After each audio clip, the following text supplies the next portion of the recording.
Kozhikode താമരശ്ശേരിയിലെ fresh cut സമരത്തിലെ സംഘർഷത്തിൽ തങ്ങൾക്കെതിരായ ആരോപണങ്ങൾ നിഷേധിക്കുകയാണ് സമരസമിതി. ഫ്രഷ് കട്ടിംഗ് ഗുണ്ടകളോ എതിരാളികളോ ആണ് പ്രശ്നങ്ങൾ സൃഷ്ടിച്ചത് എന്ന് സമരസമിതി വ്യക്തമാക്കി.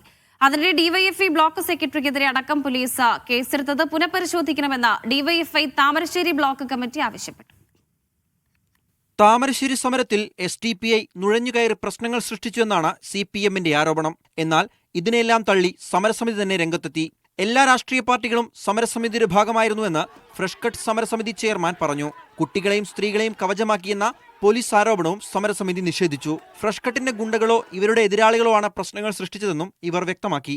ജനകീയ സമരസമിതി എല്ലാ പാർട്ടിക്കാരുമുണ്ട്, പാർട്ടിയിൽ വിശ്വസിക്കുന്നവരുണ്ട്, മതത്തിൽ വിശ്വസിക്കുന്നവരുണ്ട്, വിശ്വസിക്കാത്തവരൊക്കെ തന്നെ ജനകീയ സമരസമിതിയിലുണ്ട്. 4000-ഓളം കുടുംബങ്ങൾ അനുഭവിക്കുന്ന വേദനയുള്ളവരാണ് സമരസമിതിയിലുള്ളത്. ഇവരാരും അവിടെ പോയി പൊളിച്ചിട്ടില്ല. പിന്നെ ഒരുപാട് ഗുണ്ടകളെ വളർത്തുന്നവരാണ് ഇവര്. അന്വേഷിച്ചാൽ മനസ്സിലാവും ഒരുപാട് ഗുണ്ടകൾ ഇവർക്കുണ്ട്.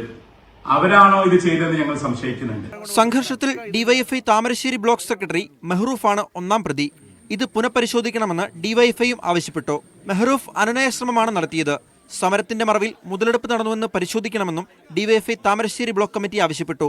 കഴിഞ്ഞ ദിവസം നടന്ന സംഘർഷത്തിൽ കോഴിക്കോട് റൂറൽ SP ഉൾപ്പെടെ 16 പോലീസുകാർക്കും സ്ത്രീകളും കുട്ടികളും ഉൾപ്പെടെ സമരത്തിൽ പങ്കെടുത്ത നിരവധി പേർക്കും പരിക്കേറ്റിരുന്നു. അറവുമാലിന്യ സംസ്കരണ കേന്ദ്രം മാറ്റണമെന്നാവശ്യപ്പെട്ട് 6 വർഷമായി നടക്കുന്ന സമരമാണ് അക്രമാസക്തമായത്. മീഡിയ 1 കോഴിക്കോട്.